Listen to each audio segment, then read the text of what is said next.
Poi terrore a paese per il doppio assalto di 2 rapinatori in moto. Prima tentano il colpo al Toys, poi fanno irruzione in farmacia. Il racconto del titolare fatto stendere a terra banditi in fuga con 5.000 euro.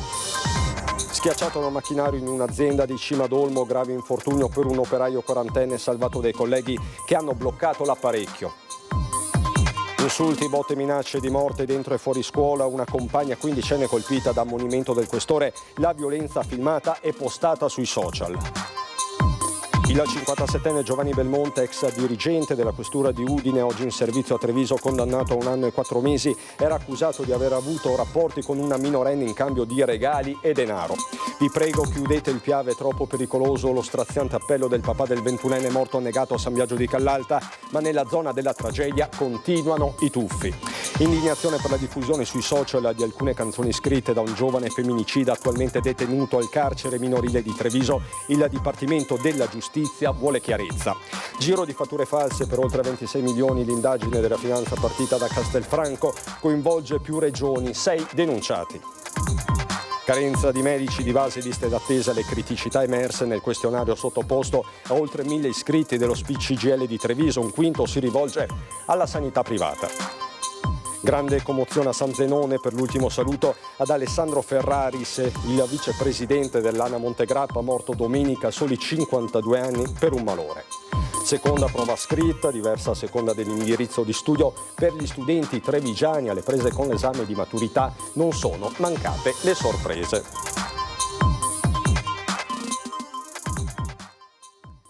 Bentrovati, buonasera telespettatrici, telespettatori di Antenna 3, la cronaca in primo piano per questa edizione trevigiana dei nostri telegiornali, con i momenti di autentico panico che si sono vissuti nel pomeriggio di oggi lungo la Feltrina, dove una coppia di rapinatori è entrata in azione, prima al Toys Center, poi nella farmacia in centro a Postioma. Il racconto del titolare che ai nostri microfoni dice: ho temuto il peggio, ho temuto che mi sparassero, ed è caccia intanto ai 2 banditi.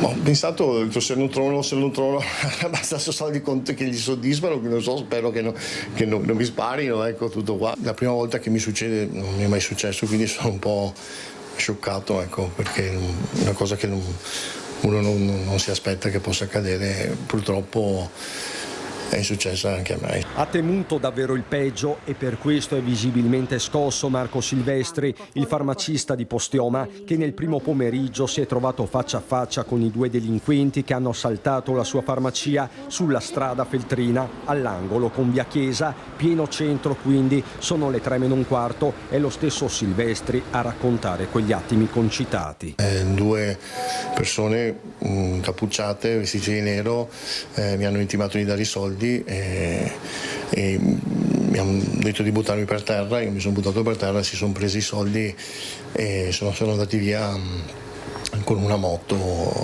a forte velocità, ecco, in direzione verso Ponzano. Al momento dell'irruzione all'interno del locale non ci sono clienti. Le parole dei 2 uomini travisati dal casco sono inequivocabili, parlano italiano. Dammi i soldi, mi hanno detto di buttarmi per terra erano abbastanza anche agitati a un certo momento, e poi trovati i soldi, diciamo, se ne sono andati, ecco.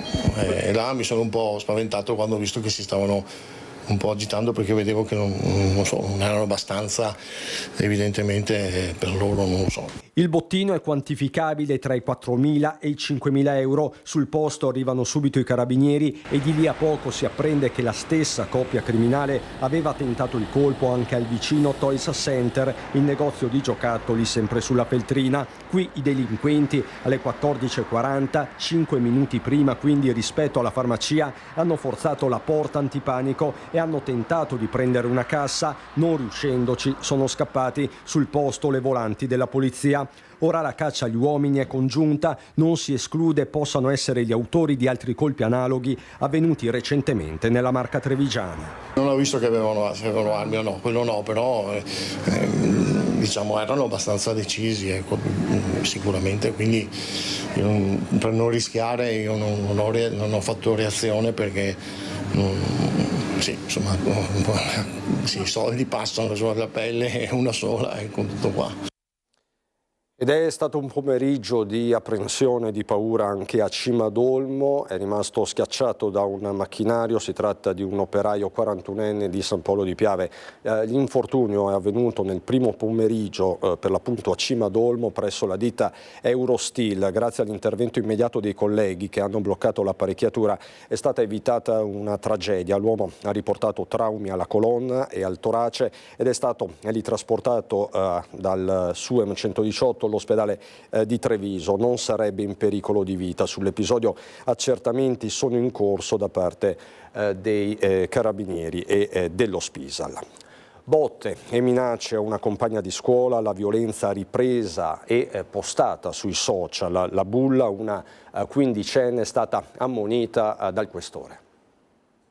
L'aveva presa di mira, la insultava, la offendeva costantemente fuori e dentro la scuola, fino a metterle le mani addosso. Un incubo per una studentessa minorenne perseguitata da una compagna di 15 anni. Tutto è iniziato ad ottobre, quando la bulletta, residente in provincia, ha deciso di tormentarla. Prima lo scherno, poi gli spintoni, soprusi che la giovane ha dovuto sopportare per mesi e mesi, fino a quando, esasperata e terrorizzata dalla compagna, ha avuto la forza di raccontare quello che stava accadendo ai genitori.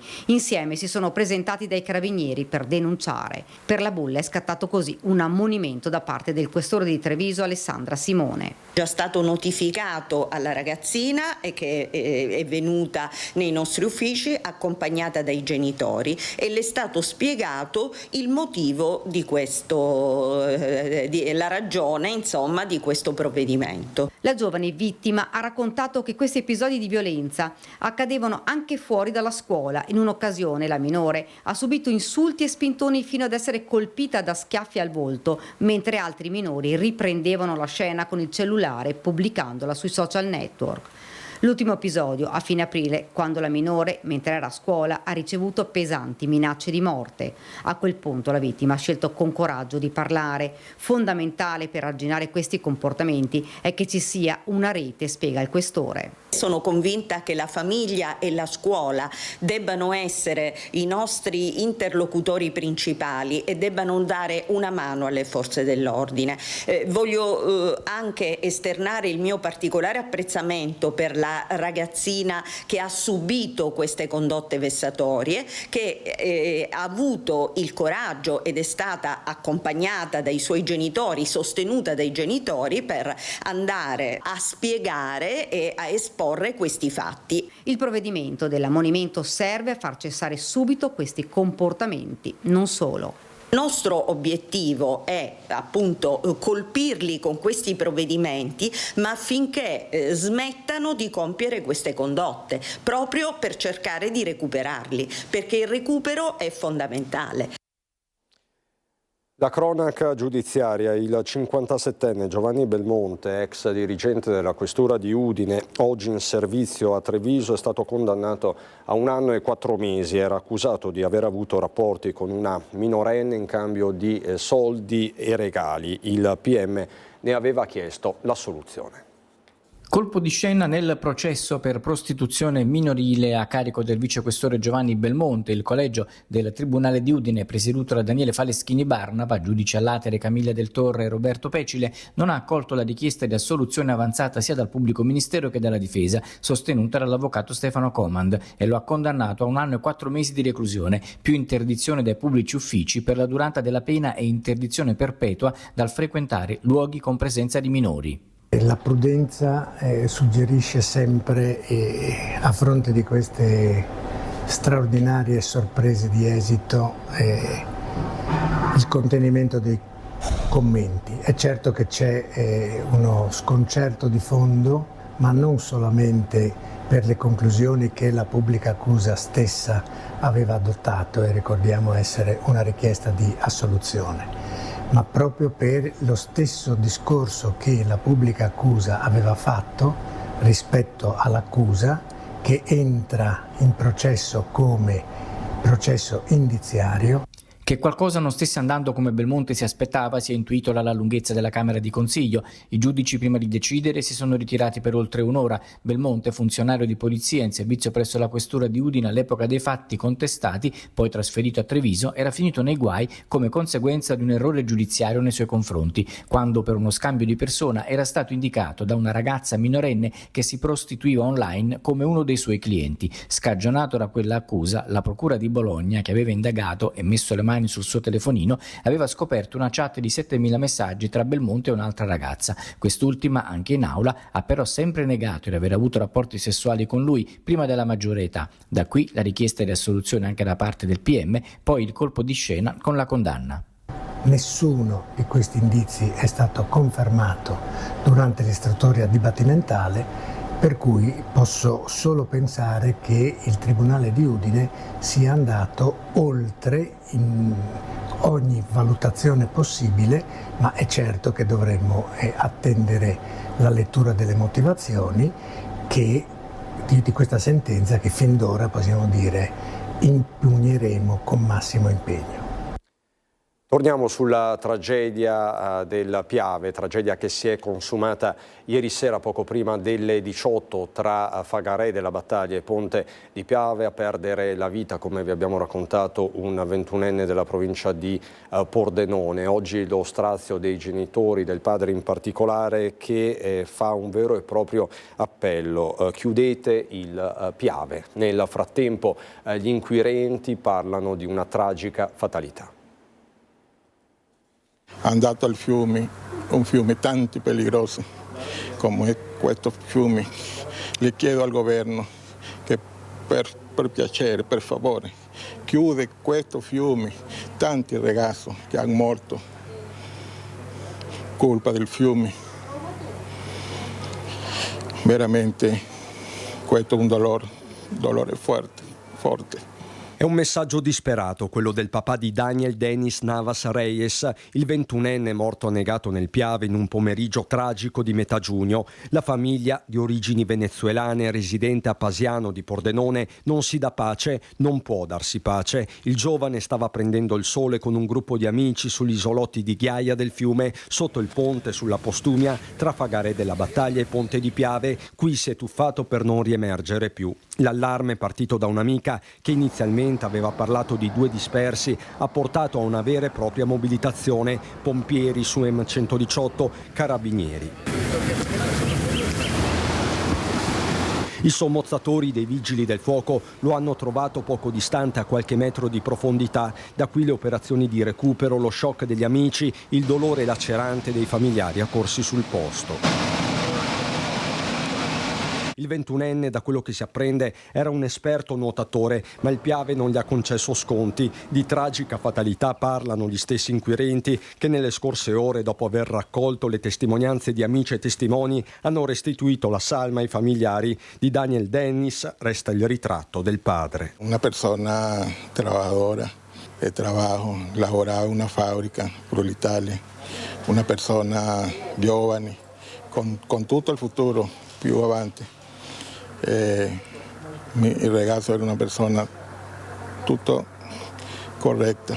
Dalla tragedia privata nasce una richiesta collettiva: impedire che altri giovani trovino la stessa morte di Daniel Denis, così lo zio Moreno. È un modo di mettere tanto controllo su questa cosa, magari più controllato, o magari anche chiuderlo, visto che ogni anno ci sono tante famiglie che soffrono per questa cosa.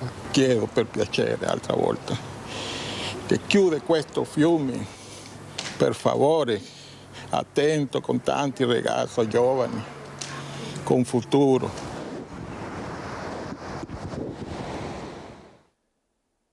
I sindaci intanto dei comuni che insistono lungo il Piave ricordano che c'è un divieto di balneazione e lanciano a loro volta un appello perché si convochi urgentemente un tavolo per rendere tale divieto effettivo, un tavolo al quale deve partecipare anche il demanio. Questa è la richiesta specifica del sindaco di Spresiano Marco Della Pietra, ma nel Piave si continua a nuotare nonostante questi divieti.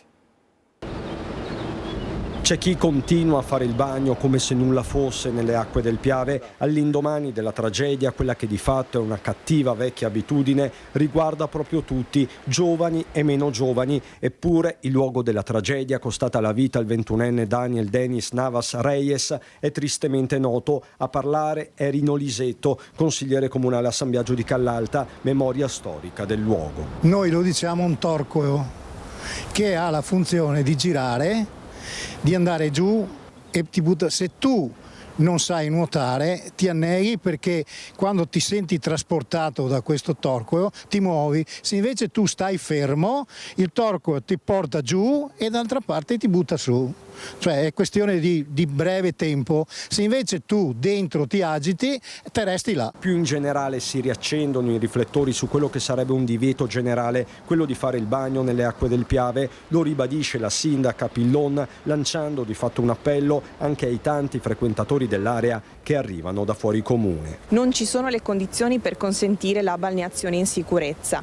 La balneazione in sicurezza ci può essere al mare, dove ci sono i bagnini, dove ci sono anche eventuali soccorritori, ma qui assolutamente non è possibile. Il fiume Piave ha delle correnti molto forti, si creano anche dei vortici che appunto non lasciano scampo, e quindi ne approfittiamo ancora una volta per lanciare un appello e ribadire di prestare la massima attenzione e ricordare il divieto di balneazione che è vigente. Il tema riguarda tutti i comuni riveraschi del Piave, chiede un tavolo urgente con tutti gli enti coinvolti, Demagno incluso il sindaco di Spresiano. È evidente che una cartellonistica senza una regola decisa possa servire bene a poco, e quindi io credo che sia davvero il caso che ci si trovi tutti assieme e si decida una volta per tutte come gestire il Piave. Regole certe, omogenee e soprattutto che possano portare ad evitare questo tipo di tragedie. Sta suscitando indignazione a livello nazionale la diffusione sui social di alcune canzoni scritte da una giovane femminicida che si trova attualmente detenuto presso l'istituto penitenziario minorile di Santa Bona a Treviso. C'è un esposto dei genitori della vittima, mentre il Dipartimento della Giustizia vuole fare a tutti i costi chiarezza, ma la polemica a questo punto è anche politica. Ci sono delle verifiche in corso per capire chi e come abbia diffuso le canzoni scritte in carcere dal killer di Michelle Causo, la 17enne romana che nel giugno del 2023 venne prima uccisa brutalmente e poi portata su un carrello della spesa tra i cassonetti dell'immondizia. L'assassino, anche lui all'epoca dei fatti 17enne e oggi 20enne, si trova ora al minorile di Treviso, deve scontare una pena di 20 anni. Quel delitto, secondo i giudici, fu compiuto con ferocia e premeditazione. Scusa mamma, il titolo di una delle canzoni scritte da detenuto e che sono finite sui social, Instagram in particolare, decisamente troppo per i genitori della vittima, autori di un esposto, mentre dal Dipartimento della Giustizia minorile, alla fine di una giornata convulsa, si afferma che video e testi non sono stati postati direttamente dal killer né dall'Istituto di Pena Minorile trevigiano. La stessa canzone, si chiarisce, era stata presentata nel corso di alcuni percorsi di trattamento e festival per giovani detenuti, ma il quadro risulta ancora poco chiaro. Nei mesi scorsi i genitori della vittima avevano denunciato altri messaggi equivoci e violenti, forse attribuibili al ragazzo o a persone a lui vicine. Si parla di un ex compagno di cella.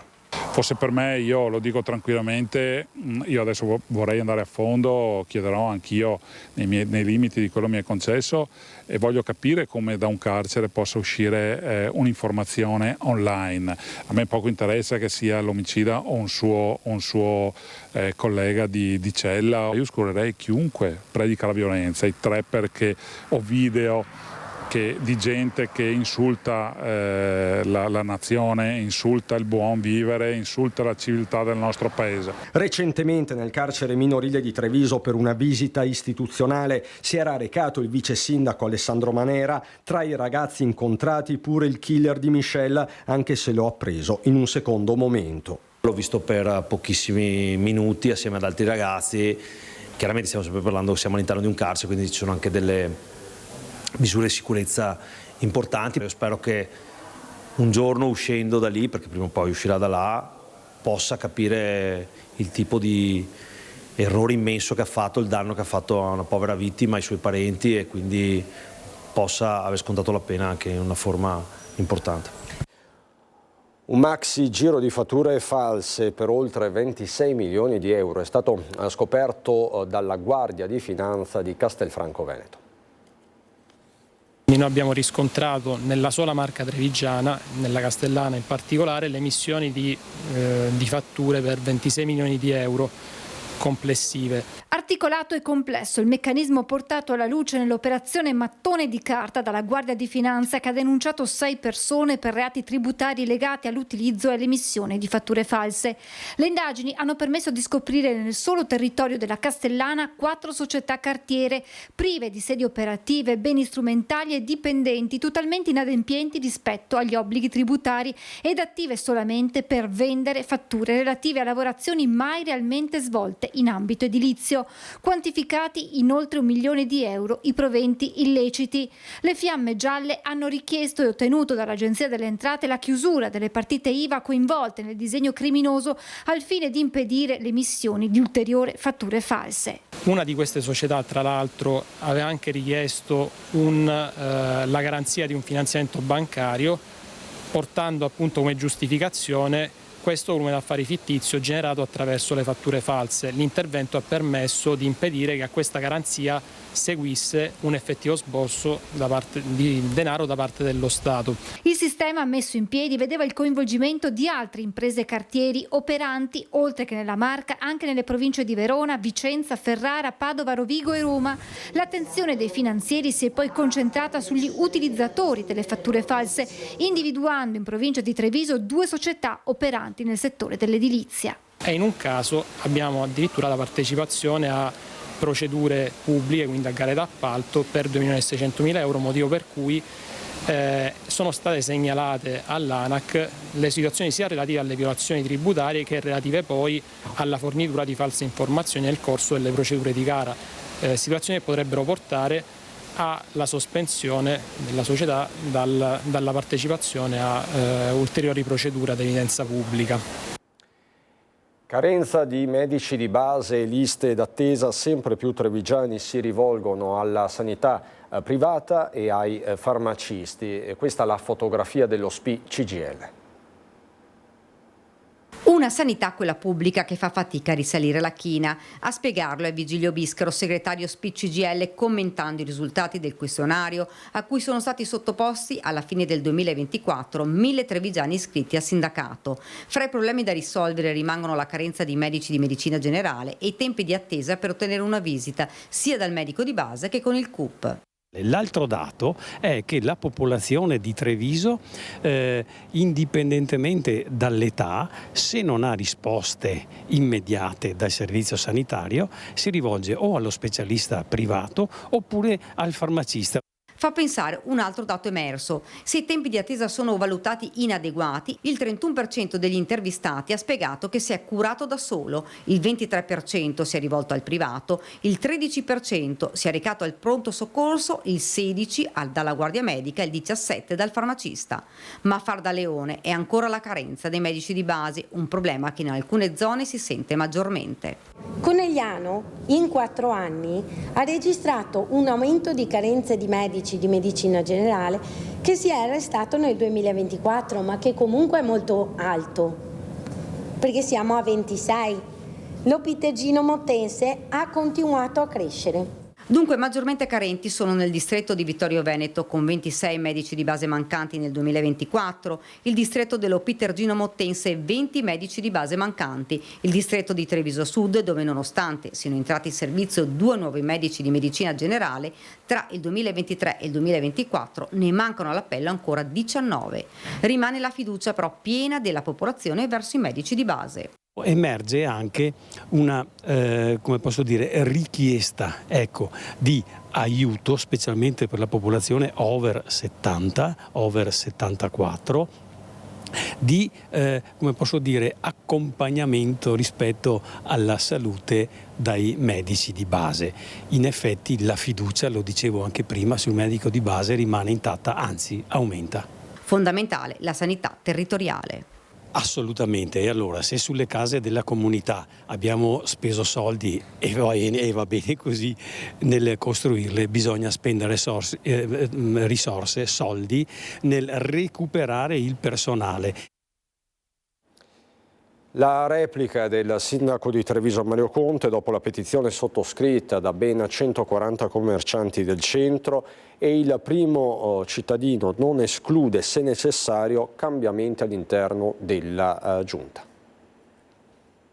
Sì, ovviamente la prima reazione è di dispiacere, perché io ho cercato sempre di basare l'operato della mia amministrazione attraverso il dialogo, il confronto. Evidentemente questo elemento è mancato, viene anche sottolineato nella lettera dei commercianti, quindi sono io a essere il primo dispiaciuto. È di dispiacere la prima reazione del sindaco Mario Conte di fronte alla petizione di Veneto Imprese Unite, insieme ad altre associazioni di commercianti del centro, arrivata sulla sua scrivania e sottoscritta da 140 esercenti. Una dura presa di posizione del settore contro l'amministrazione comunale, colpevole, a loro dire, di mancanza di visioni e strategie.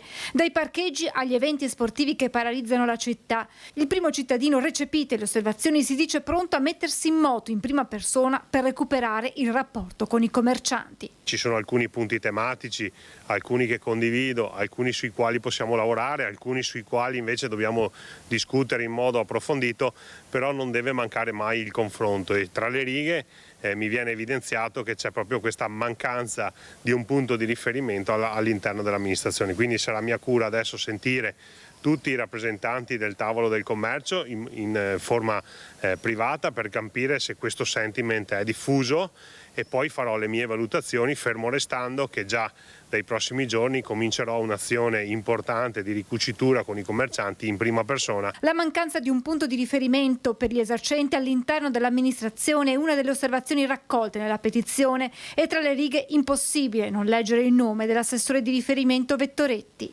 Devo capire realmente qual è il sentiment cittadino del mondo del commercio nei confronti dell'assessore di riferimento e della giunta, per poi prendere la decisione più giusta, e sempre e solo per il bene della città. Prima dunque un confronto con i commercianti, poi un'analisi tutta interna alla giunta, con Conte che non esclude cambiamenti nella sua squadra. Ovviamente cercherò di capire qual è il problema e dov'è il problema. Se il problema sono alcuni comportamenti in giunta, ovviamente dobbiamo metterci al lavoro per correggerli. Se i problemi sono troppo marcati e insormontabili, ovviamente sono anche pronto a prendere delle decisioni importanti e magari a cambiare qualche elemento. Intanto anche l'opposizione va all'attacco di Casugana. Oggi l'attività è ferma, sui parcheggi ci siamo bloccati nella palude del Parc Vittoria, mentre servono scelte strategiche per rilanciare un centro storico, servono residenti, servono attività durante la settimana e servono attività che possono attrarre in città non solo turisti ma anche i cittadini. Insomma, potrebbe aprirsi a Casugana un nuovo fronte. Siamo pronti a portarvi a San Zenone degli Ezzelini per i funerali di Alessandro Ferraris, ma lo faremo subito dopo la pubblicità. A fra poco.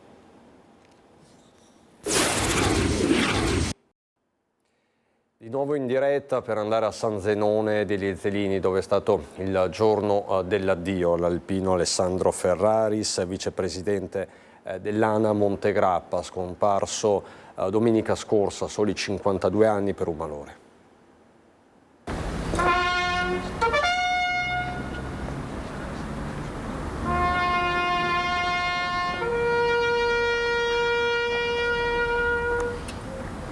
È stato un grande abbraccio quello che il mondo alpino ha voluto dare ad Alessandro Ferraris, vicepresidente ANA Montegrappa e direttore del Museo degli Alpini di Bassano, che se n'è andato domenica per un malore che lo ha colpito proprio sul monte sacro alla patria, il Monte Grappa, quella montagna che lui tanto ha amato. Uomini e donne con il cappello, alpini in armi, giovani e vecchi, i Boccia e i Veci, i volontari della protezione civile, i donatori di organi e tanti ragazzi dei campi scuola ANA, tutti insieme, uniti, compatti, come negli sfilamenti per accompagnare Alessandro nel suo ultimo viaggio sulla terra.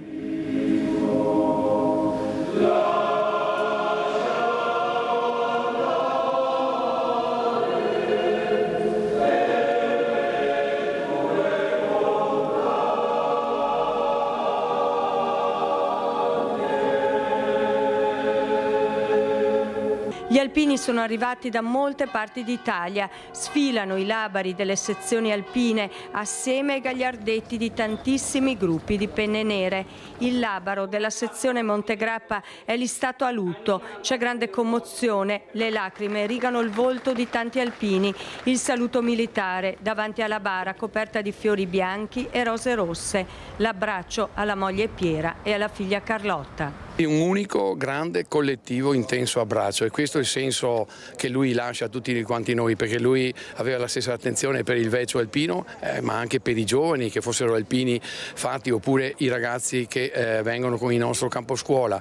Per lui erano tutti uguali, allo stesso livello, e con tutti si trasmetteva in modo straordinario, intenso, senza spendersi. Aveva un livello di empatia straordinario che quasi quasi anche gli invidiavo, e però lui sapeva trasmettere alpinità a qualsiasi livello, a tutto tondo, e lo si vede oggi nella giornata più tragica, più triste, però possiamo dirlo, è stata un'apoteosi di emozioni e di sentimenti. Tante le autorità presenti alla cerimonia, molti sindaci del territorio bassanese e trevigiano.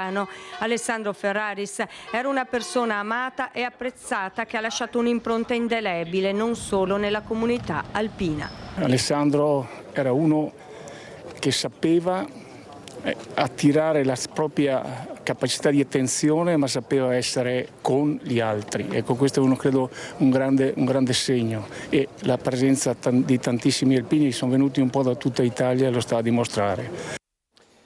Ricordi pubblici e ricordi privati per un abbraccio che, come avete visto, è stato collettivo. L'abbraccio delle penne nere si fonda al dolore della famiglia per la scomparsa di Alessandro Ferraris, uomo dal grande carisma, leader nel gruppo, guida per molti giovani e non solo, instancabile trascinatore sempre disponibile per la comunità. Oggi siamo davvero in tanti amministratori qui, come nella migliore delle sfilate, perché Alessandro, come giustamente è stato ricordato da tutti, ogni volta che incontrava una persona lasciava il segno, e questo l'ha fatto anche con noi sindaci, con le amministrazioni, con tutte le persone appunto che hanno avuto la fortuna di incrociare il suo sorriso accogliente. Quindi davvero a nome di tutti i sindaci un grande abbraccio. Grande il dolore dei familiari duramente provati dalla prematura morte di Alessandro. Ale era un'alpina. Io dicevo sempre, mio fratello è l'alpino più alpino che conosca, ed è solo verità. Portiamolo nel cuore sempre con il sorriso, perché un'anima così autentica ha fatto parte della nostra vita. La moglie Piera e la figlia Carlotta raccolgono il cappello con la penna nera, un'altra carezza per il loro alpino, per stringerlo ancora una volta sulle note della loro canzone.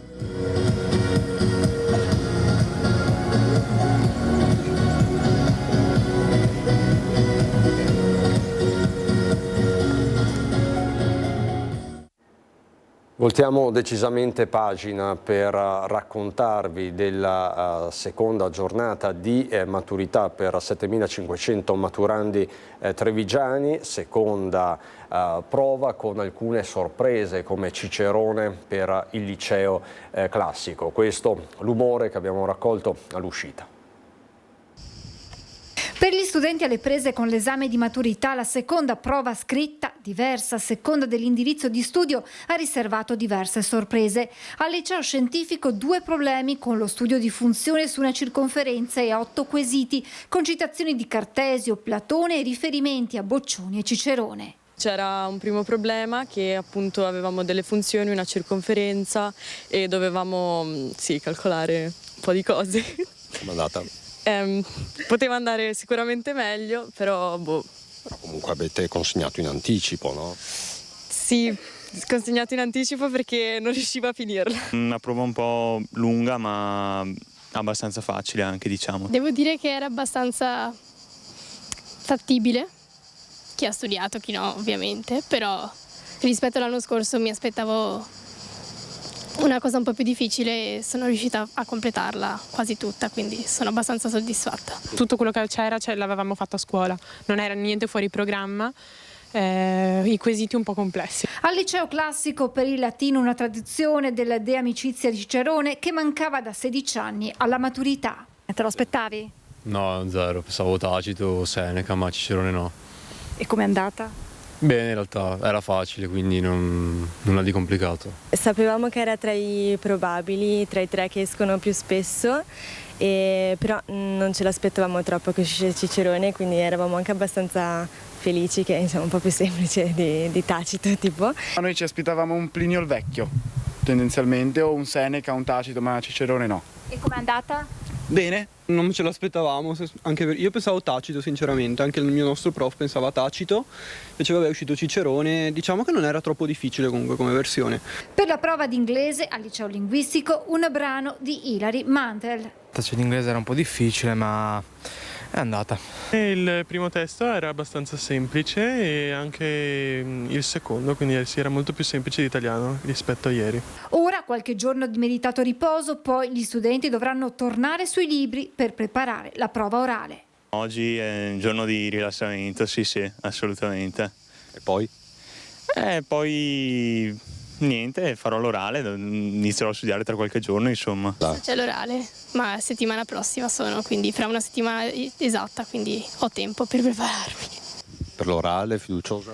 Sì, sono la prima della classe che sarà interrogata all'orale. Da un lato la vedo positivamente perché almeno me la tolgo, però dall'altro sono un po' in ansia perché è tra poco. E noi adesso andiamo a Belluno.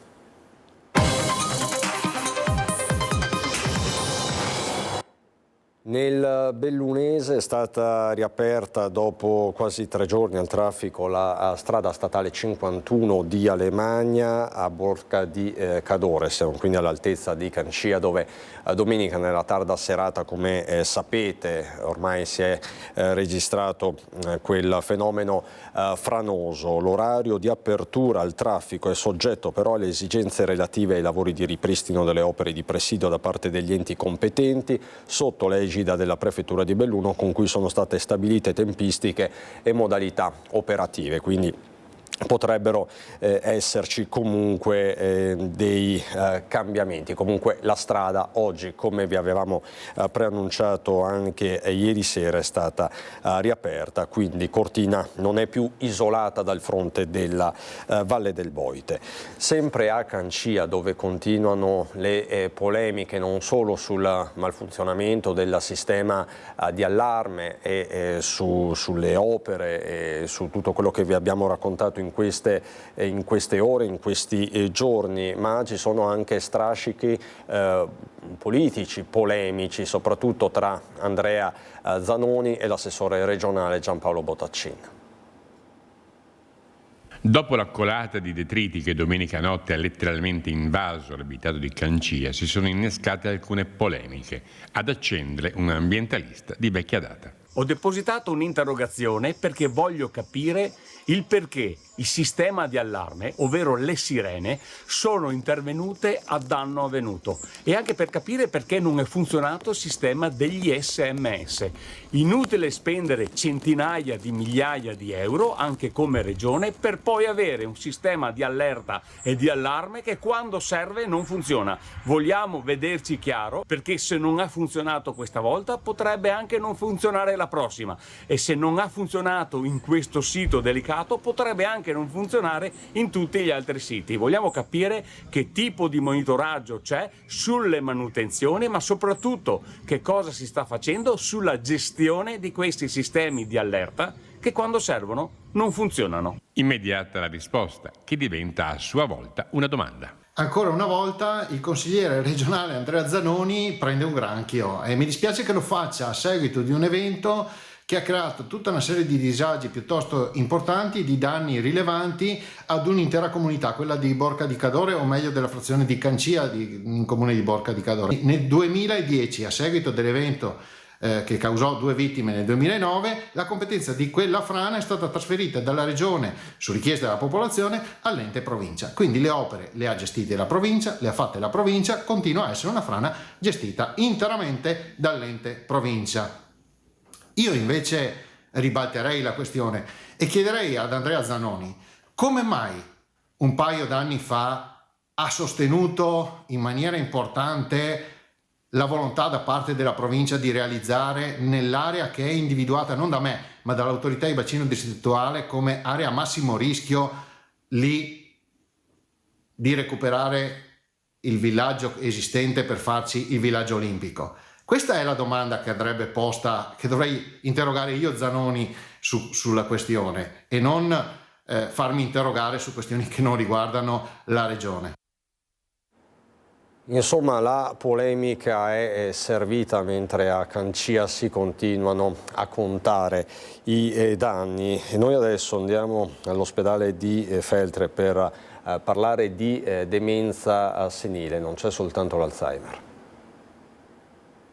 Demenza, un problema da affrontare senza darlo più, come un qualcosa di fronte a cui arrendersi a priori. Ne è colpito l'8% della popolazione degli ultra 65enni, il 20% degli ultra ottantenni, quasi il 50% degli ultra novantenni e le donne ne sono colpite più degli uomini. C'è un problema chiaramente quantitativo, ricordiamo che nel Bellunese sono 3.000 le persone stimate che hanno questo tipo di problematica intesa in senso lato e poi di qualità perché il carico assistenziale che queste persone comportano attorno a sé è importante. In Veneto ne soffrono 65.000 persone, come detto 3.000 in provincia di Belluno con oltre 1.300 visite effettuate per questo ogni anno. Per loro e per le loro famiglie, dai CDCD, Centri per i disturbi cognitivi e demenza, sono stati pensati percorsi di aiuto e di supporto che si articolano con i centri di sollievo per i pazienti e con i gruppi di ascolto per i loro familiari. Bisogna essere attivi, i familiari devono essere al centro con il paziente e se una persona è consapevole della diagnosi può anche accettare meglio le cure e le terapie, aderire meglio a quelli che sono i poi progetti, lo stesso la famiglia, quindi non più da vivere passivamente ma attivamente anche partecipando a quelli che sono poi i progetti che abbiamo visto oggi. Quanto è importante accorgersene in tempo utile? E la diagnosi tempestiva è fondamentale perché si approcciano meglio e prima i bisogni della famiglia e della persona, per cui è fondamentale arrivare presto a fare una diagnosi, quindi importantissimo. Non ho ulteriori aggiornamenti da darvi né dal Bellunese né dalla Marca Trevigiana. È tutto anche per questa edizione. Subito dopo la sigla c'è il meteo. Buon proseguimento di serata.